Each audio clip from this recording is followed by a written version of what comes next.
की आड़ में सियासत नहीं चलेगी, केशव मौर्य का विपक्ष पर करारा वार। नमस्कार, आप देख रहे हैं भारत विजन लाइव। बरेली से भारत विजन लाइव के लिए सैयद शाहरुख अली की रिपोर्ट। दिल्ली में छात्रों के प्रदर्शन को लेकर सियासत लगातार गरमाई हुई है। इसी बीच बरेली पहुंचे उत्तर प्रदेश के डिप्टी सीएम केशव प्रसाद मौर्य ने विपक्ष पर बड़ा हमला बोल दिया। उन्होंने साफ कहा कि बच्चों की आड़ में खुराफात बर्दाश्त नहीं होगी और आरोप लगाया कि छात्र आंदोलन में विपक्षी दलों और असामाजिक तत्वों की घुसपैठ हुई थी। वहीं डिप्टी सीएम के दौरे के दौरान ही कांग्रेस ने कलेक्ट्रेट के बाहर सरकार के खिलाफ जोरदार प्रदर्शन कर राजनीतिक माहौल को और गरमा दिया। बरेली कलेक्ट्रेट में आयोजित प्रेस वार्ता में डिप्टी सीएम केशव प्रसाद मौर्य ने कहा कि सरकार छात्रों के भविष्य के साथ कोई खिलवाड़ नहीं होने देगी, लेकिन यदि प्रदर्शन की आड़ में कानून व्यवस्था बिगाड़ने या पुलिस पर हमला करने की कोशिश हुई तो दोषियों पर सख्त कार्रवाई की जाएगी। उन्होंने कांग्रेस, समाजवादी पार्टी और आम आदमी पार्टी पर छात्र आंदोलन को राजनीतिक रंग देने का आरोप लगाया। पेपर लीक के मुद्दे पर भी उन्होंने विपक्ष के आरोपों को खारिज करते हुए कहा कि किसी मंत्री का इस्तीफा नहीं होगा। प्रेस वार्ता से पहले डिप्टी सीएम ने डीएम, एसएसपी और वरिष्ठ अधिकारियों के साथ समीक्षा बैठक कर कानून व्यवस्था और 37 जन कल्याणकारी योजनाओं की प्रगति का जायजा लिया। अधिकारियों को लंबित कार्यों में तेजी लाने के निर्देश भी दिए। उधर कलेक्ट्रेट के बाहर कांग्रेस कार्यकर्ताओं ने किसानों को खाद की कमी, डीएपी, यूरिया संकट और स्मार्ट मीटर से बड़े बिजली बिलों के विरोध में प्रदर्शन किया और राज्यपाल के नाम ज्ञापन सौंपा। कांग्रेस ने चेतावनी दी कि अगर समस्याओं का समाधान नहीं हुआ तो आंदोलन और तेज किया जाएगा।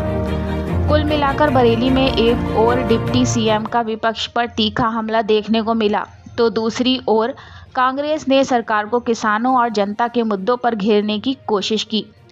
प्रशासनिक समीक्षा के साथ राजनीतिक घमासान ने पूरे दिन का माहौल गरमा दिया।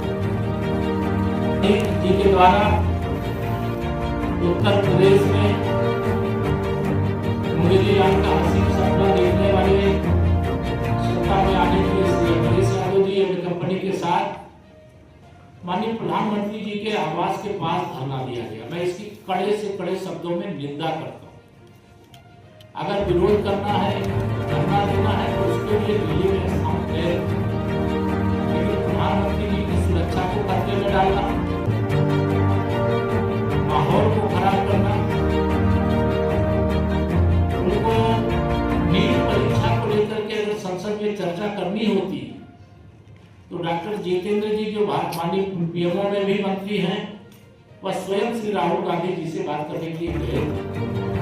उन्होंने कहा अगर चर्चा करने के लिए नीट पर तैयार हो तो हम धरना समाप्त करेंगे, लेकिन एक संवैधानिक पद पर बैठा हुआ व्यक्ति, नेता, प्रतिपक्ष उस व्यक्ति ने जो कहा कि चर्चा के लिए तैयार होंगे तो हम धरना समाप्त करेंगे, कह करके अपनी बात से मुकरना, ये बहुत ही गैर जिम्मेदाराना हरकत है।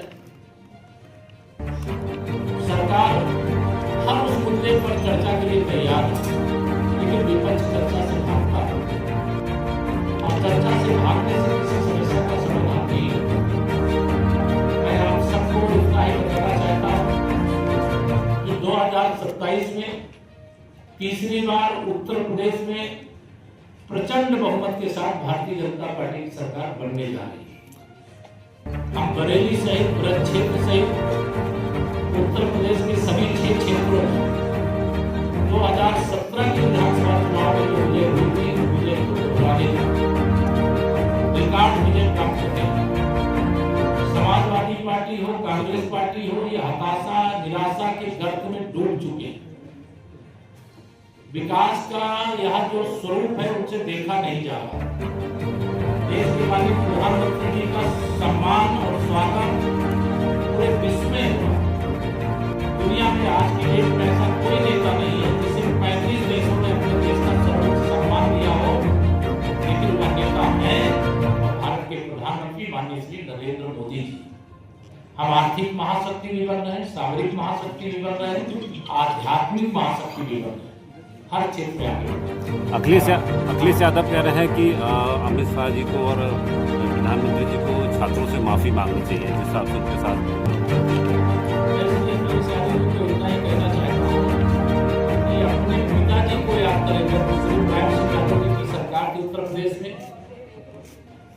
जब बाबूजी कल्याण सिंह जी के नेतृत्व की सरकार के समय नकल अध्यादेश लागू हुआ था, उस अध्यादेश को वापस देने वाली सरकार समाजवादी पार्टी। शिक्षा के मामले में समाजवादी पार्टी के मुंह से कुछ भी बोलना शोभा नहीं। जिसने भी लीड पेपर में सेल लगाने की कोशिश की, उनके खिलाफ बड़ी कार्रवाई चल रही है। और जैसे ही पता चला तो उस पेपर लीक के मामले में पुनः परीक्षा हो गई, रिजल्ट आ गया, बच्चे संतुष्ट हैं। लेकिन सत्ता वियोग में श्री राहुल गांधी, श्री अखिलेश यादव, श्री अरविंद केजरीवाल ये सब लोग पीछे। जिस हिसाब से सर